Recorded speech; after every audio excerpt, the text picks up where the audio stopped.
नमस्कार मित्रांनो, तुमचं स्वागत आहे आपल्या YouTube चॅनलवरती।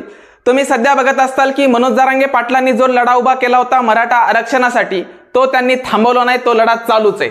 आणि दुसऱ्या बाजूला बघितलं असेल मनोज जरांगे पाटलांचं जे स्वप्न आहे, मराठा समाजातील व्यक्तींचं स्वप्न आहे की सगळे सोयऱ्याची अंमलबजावणी होईल, पण सगळे सोयऱ्याची अंमलबजावणी होणार का नाही याच्यावर शंका उपस्थित होते, त्याच्यावर प्रश्न उपस्थित होतोय। तो प्रश्न कशा प्रकारे नीट आहे का, जेणेकरून तुम्हाला समजेल। तुम्ही बघितलं असेल लोकसभेच्या निवडणुकीमध्ये प्रचार आणि प्रसार सभा चालू आहेत, मग ते सत्ताधाऱ्याच्या असो किंवा विरोधकांच्या असो। मग त्यातच बघितलं सत्ताधारी पक्षातीलच व्यक्तींची प्रचार सभा होती बीड जिल्ह्यातील अंबाजोगाई या ठिकाणी। त्या ठिकाणी बघितलं असेल आपल्या भारताचे पंतप्रधान साहेब सुद्धा आले होते।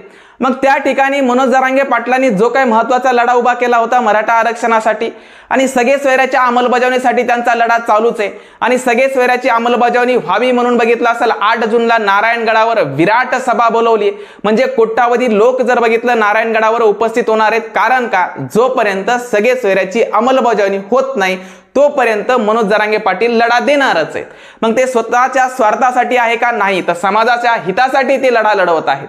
पण या ठिकाणी बघितलं असेल जे काही अंबाजोगाईला सभा झाली त्या ठिकाणी मोदी साहेबांनी एक वक्तव्य केलं, ते वक्तव्य कोणतं आहे ते नीट ऐका की या ठिकाणी ओबीसी प्रवर्ग, एससी प्रवर्ग, एसटी प्रवर्ग या प्रवर्गात कुठल्याही प्रवर्गाला मी मागच्या दाराने येऊच देणार नाही जोपर्यंत मी जिवंत आहे, ही त्यांची गॅरंटी दिली।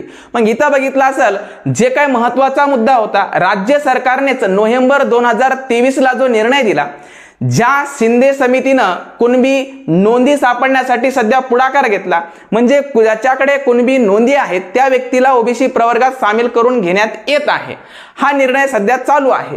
मग याच्याच विरोधात अशा प्रकारचं वक्तव्य करून मग एका बाजूला एका जणाने खरं बोलायचं, एका बाजूने खोटं बोलायचं, म्हणजे या ठिकाणी मराठा आणि ओबीसी प्रवर्गात वाद निर्माण करून द्यायचा। मग अशा प्रकारचे वक्तव्य करून या ठिकाणी ओबीसी आणि मराठामध्ये वाद निर्माण होणार नाही का, म्हणजे अशा प्रकारचा प्रश्न प्रत्येक लोकांमध्ये पडलाय।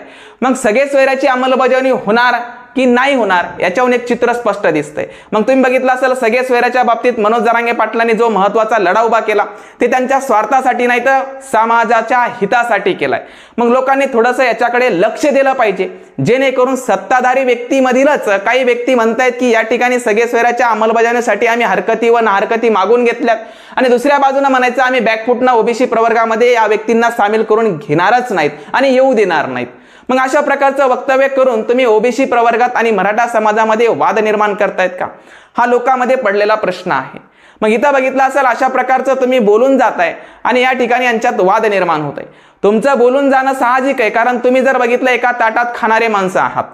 कधी बघितलं एखाद्या वेळेस आरोप करता आणि आरोप करणारा व्यक्ती तुमच्या बाजूला येऊन बसला की त्याचे आरोप बंद होतात, पण इथं सामान्य नागरिकाचं काय करायचं? सामान्य नागरिकांमध्ये वाद निर्माण करून आपल्या लोकसभेच्या राजकीय पोळी भाजून घेण्यासाठीच प्रचार आणि प्रसार सभा आहेत का?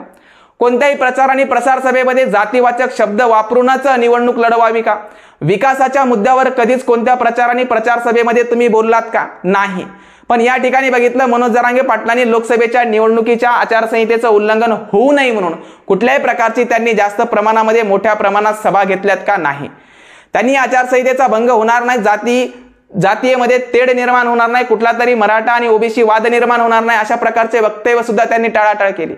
पण या ठिकाणी बघितलं असेल सत्ताधारी व्यक्तीमधलेच काही व्यक्ती जर अशा प्रकारचा जातीवाद शब्द वापरत असतील तर मग या ठिकाणी कुठंतरी विकासाच्या मुद्द्यावर निवडणूक व्हावी हा प्रश्न मागे पडतोय। मग विकासाच्या मुद्द्यावर आतापर्यंत कुठल्याही प्रचार आणि प्रसार सभेमध्ये बोललं जात नाहीये, शेतकऱ्यांच्या प्रश्नावर बोललं जात नाहीये, बेरोजगारांच्या प्रश्नावर बोललं जात नाहीये, मजुरांच्या प्रश्नावर बोललं जात नाहीये, फक्त या ठिकाणी जातीय तेढ निर्माण केलं जाते। मग मुस्लिम समाजाचं नाव घ्यायचं, मराठा समाजाचं नाव घ्यायचं, ओबीसी प्रवर्गाचं नाव घ्यायचं, प्रत्येक प्रवर्ग वाटून घेतल्यासारखं आहे का? म्हणजे या ठिकाणी प्रत्येक प्रवर्गाच्या नेत्याने आपल्याच प्रवर्गाचा विचार करावा का? म्हणजे या ठिकाणी दुसरा प्रवर्ग आपल्या भारतात नाही का? सर्व प्रवर्गाचा जो विचार करतो तोच खरा नेता असतो, तोच खरता समाजकर्ता असतो। म्हणजे या ठिकाणी फक्त आता नेते राजकीय मंडळी अशा प्रकारची झाली की या ठिकाणी फक्त एकाच प्रवर्गाचा विचार करायचा आणि त्याच प्रवर्गाच्या बाबतीत बोलायचं। म्हणजे या ठिकाणी पाहायला गेलं ज्या प्रवर्गामध्ये सर्वाधिक जास्त लोकसंख्या आहे त्या प्रवर्गाच्या हिताचं बोलायचं, ज्या प्रवर्गाची लोकसंख्या कमी आहे त्याच्या हिताचं नाही बोलायचं, म्हणजे त्यांचं मतदान नाही मिळालं तरी चालेल। जास्त प्रवर्ग म्हणजे जास्त लोकसंख्या असणारा प्रवर्ग आपल्या बाजूने झाला की आपला विजय निश्चित आहे, याच प्रकारचं गणित घेऊन तुम्ही लोकसभेच्या निवडणुकीत उतरलात का? मग अशा प्रकारचा सामान्य माणसाला पडलेला प्रश्न आहे. सामान्य माणसांना सुद्धा जागृत होणं गरजेचं आहे. प्रत्येक जे छोटा प्रवर्ग आहे त्या छोट्या प्रवर्गावर अशा प्रकारचा अन्याय करत असतील आणि जे खरंच सामाजिक आणि शैक्षणिक दृष्ट्या मागास असतील तर त्यांना रिझर्वेशन मध्ये घेण्यासाठी कुठली अडवणूक आहे. या ठिकाणी बघितलं असेल 2004च्या GR नुसारच मराठा हा कुणबी ठरवला आणि त्याच मुद्द्यावर मनोज जरांगे पाटलांनी लढा उभा केला आणि सामाजिक जे काही दुर्बल घटक आहे, शैक्षणिक सामाजिक घटक आहे, त्या घटकांना पुढे आणण्यासाठी त्यांनी सांगितलं की मराठा हा कुणबी तुमच्या GR मध्ये आहे, तर त्या GR मध्ये मग मराठा अजून कुणबी का झाला नाही आणि कुणबी का झाला नाही आणि कुणबी झाला तर तो ओबीसी प्रवर्गात का नाही. म्हणून सगळे सोयऱ्याच्या अंमलबजावणीसाठी मनोज जरांगे पाटलांनी लढा चालूच ठेवलाय आणि त्याच्यासाठी 8 जूनला विराट सभा सुद्धा बोलवली नारायणगडावर. मग ही विराट सभा बोलवण्याचं कारण तुम्हाला समजलं पाहिजे, कारण इथं धोकाधडी होऊ शकते. धोकाधडी म्हणजे या ठिकाणी सगळे सोयऱ्याचा अध्यादेश मसुदा तुम्ही काढला पण त्याची अंमलबजावणीसाठी कुठंतरी रोख लागला आणि या ठिकाणी दुसऱ्या बाजूने आता बोलल्या जाते की ओबीसी प्रवर्गामध्ये मागच्या दाराने आम्ही घुसू देणार नाही. म्हणजे अशा प्रवर्गाचा विचार करून तुम्ही जर यांच्यात वाद लावणार असताल, एकदा हो म्हणायचं आणि एकदा नाही म्हणायचं, मग अशा प्रश्न जर लोकांच्या मनात उभं राहत असतील तर लोकांनी काय विचार करायचा. फक्त या ठिकाणी आरक्षणाच्या मुद्द्यावर, जातीय मुद्द्यावर अशा प्रकारची निवडणूक होणार असेल तर कोणत्या मतदारसंघाचा विकास होणार आहे? कोणत्याच मतदारसंघाचा विकास होणार नाही. जे एखादा नेता असतो, एखादा मंत्री असतो, एखादा आमदार असतो, एखादा खासदार असतो, त्याला सर्व प्रवर्ग सोबत घेऊन त्या सर्व प्रवर्गाचा विकास करावा लागतो. नुसत्या एका प्रवर्गाचा विकास करून नाही चालत.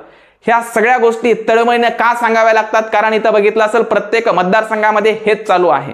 जातीय वाद निर्माण करायचा, जातीमध्ये तेढ निर्माण करायचा, जास्त प्रवर्गाच्या बाजूने बोलायचं, कमी प्रवर्ग असणाऱ्या लोकांच्या बाजूने नाही बोलायचं. मग अशा प्रकारचा वाद निर्माण केला की ते जास्त प्रवर्गाचा व्यक्ती आपल्या बाजूने येतील आणि त्यांचं मतदान आपल्या बाजूने होईल आणि आपला विजय निश्चित होईल.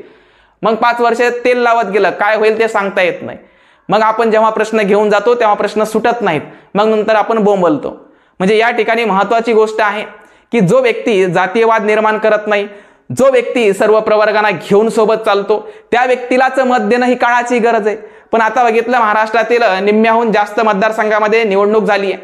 मग राहिलेल्या मतदारसंघामध्ये लोकांनी विचार करणं गरजेचं आहे. कारण एकदा मत दिलं की 5 वर्ष आपल्याला बोलण्यासाठी वेळ तरी राहतो का? आणि बोलण्यासाठी वेळ राहिला तर तो नेता उपलब्ध राहतो का? कारण या ठिकाणी नेता असला पाहिजे असा की ज्या वेळेस असं कळालं की त्या मतदारसंघामध्ये या लोकांना या प्रश्न जास्त प्रमाणात सतावताय, ते प्रश्न ऑटोमॅटिक सोडवता आले पाहिजे. लोकांनी त्यापर्यंत जाण्याची गरज सुद्धा पडली नाही पाहिजे. मग या ठिकाणी बघितलं असेल आता सध्या जातीयवाद निर्माण करणं, जास्त प्रवर्गाच्या बाजूनं बोलणं, कमी प्रवर्गाच्या बाजूनं न बोलणं. मनोज जरांगे पाटलांनी जो लढा उभा केला त्यांना असं वाटतं की मराठा समाजातील व्यक्तींचं काहीच मूल्य नाही का? मग अशा प्रकारचा जो लढा मनोज जरांगे पाटलांनी उभा केला त्या व्यक्तींचं नाव कदापि कोणत्याही सभेत निघत नाही, कोणत्याही व्यक्ती त्यांच्याबद्दल बोलत नाही. कारण याचं त्यांना असं वाटतंय की या ठिकाणी मनोज जरांगे पाटील हा महाराष्ट्रातील सर्वात मोठा नेता होतो की काय. म्हणजे या ठिकाणी एखादा सामान्य माणूस जर एखाद्या समाजासाठी लढत असेल आणि तो लढणारा व्यक्ती जर पुढे येत असेल, त्या व्यक्तीला कसं मागं खेचायचं हे प्रत्येक राजकीय नेत्याला वाटतं. कारण माझ्या पुढे कोणी गेलं नाही पाहिजे असा प्रत्येकाचा अट्टास असतो. एक तुम्हाला सांगू इच्छितो, मनोज जरांगे पाटलांना कुठल्याही प्रकारचा स्वार्थ नाही, कुठेही नेता होण्याची गरज नाही. जर त्यांना त्यांच्या म्हणण्यानुसार सगळे सोयऱ्याची अंमलबजावणी होण्यासारखा निर्णय आला तर त्यांनी स्पष्ट सांगितलं की मी राजकारणात येणार नाही. कारण या ठिकाणी जी मागणी आहे ती मागणी जर पूर्ण होत असेल तर कुठल्याच बाबतीत राजकारणात येणार नाही, आणि जर होणार नसेल तर 100% ती मागणी पूर्ण करणारे लोक मला तयार करावे लागतील. म्हणून त्यांनी विधानसभेची निवडणूक लढवण्यासाठी रणशिंग फुंकारला आहे. जर त्या मागणीची पूर्तता होत नसेल तर, आणि जर त्या मागणीची पूर्तता झाली तर कुठल्याही प्रकारचा विधानसभा निवडणूक लढवण्यासाठी त्यांनी निर्णय घेणार नाहीत असंही स्पष्ट सांगितलं. त्यांचं मत आहे माझ्या समाजाचे प्रश्न सुटले. आता तुम्ही म्हणताल एकच समाज घेऊन मनोज जरांगे पाटील पुढे येत आहेत का? नाही, त्यांनी सर्व समाजाच्या बाबतीत प्रश्न मांडलेत. मग ते सर्व समाजाच्या बाबतीत प्रश्न मांडण्यासाठी मनोज जरांगे पाटलांनी कुठल्याही प्रकारचा समाजावर अन्याय केला का? नाही. ते सर्व समाजातील लोकांचे प्रश्न एकत्रित घेऊन ह्या सर्व प्रश्नांची सोडवणूक झाली पाहिजे असा त्यांचा अट्टहास आहे. फक्त समाजातील एकच प्रश्न आहेत का? अनेक प्रश्न आहेत. त्या अनेक प्रश्नांचा दुजोरा या ठिकाणी राजकीय नेत्यांनी दिलाय. तो दुजोरा कुठंतरी कायमचा नष्ट करण्यासाठी मनोज जरांगे पाटलांनी विडा उचललाय आणि त्यांचा तो लढा चालूच आहे. अजून जर बघितलं बहुसंख्य लोकांचा पाठिंबा मनोज जरांगे पाटलांना आहे आणि त्याच्यामुळेच राजकीय नेत्यांची दास्ती वाढली आहे. कारण जर निर्णय नाही झाला तर कदाचित हे मनोज जरांगे पाटील विधानसभेची चर्चा करतायत आणि विधानसभेमध्ये उमेदवार देतील. म्हणून या ठिकाणी लोकांनी सध्या दक्ष आणि कुठंतरी लक्ष ठेवायला पाहिजे की या ठिकाणी जातीयवाद निर्माण करणारा व्यक्ती कोण आहे. दुसऱ्या बाजूनं या ठिकाणी विकासाच्या कामाचे मुद्दे कोण मांडतोय, बेरोजगारीचे प्रश्न कोण मांडतोय, शेतकऱ्यांचे प्रश्न कोण मांडतोय, त्याच व्यक्तीला मत द्या. कारण लोकसभेची निवडणूक ही 5 वर्षानंतर येते आणि 5 वर्ष जर आपण विचार करण्यापेक्षा एक दिवस विचार करून जर व्यवस्थित मत दिलं तर आपलं मत वाया जाणार नाही. मताचं मूल्य बहुमूल्य आहे.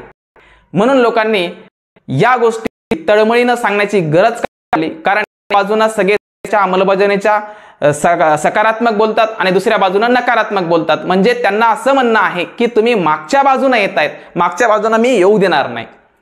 मग मागच्या बाजूने तुम्ही येऊ देणार नाहीत तर सुरुवातच का केली, आणि सुरुवातच केली तर शेवट असा का करताय. लोकांना या प्रश्नाकडे लक्ष देण्यासारखी गरज आहे. कारण एका बाजूने आपली फसवणूक होऊ शकते आणि दुसऱ्या बाजूने आपल्याला चांगलं सुद्धा सांगू शकतात जेणेकरून लोकसभेची निवडणूक व्हावी. नंतर विधानसभेच्या निवडणुकीत अशाच प्रकार होऊ नये म्हणून लोकांनी जागृत होणं गरजेचं आहे. कारण आपला प्रश्न आपल्याला सोडवून घेतल्याशिवाय सध्या पर्याय नाही. ठीक आहे, तर थांबतो. धन्यवाद.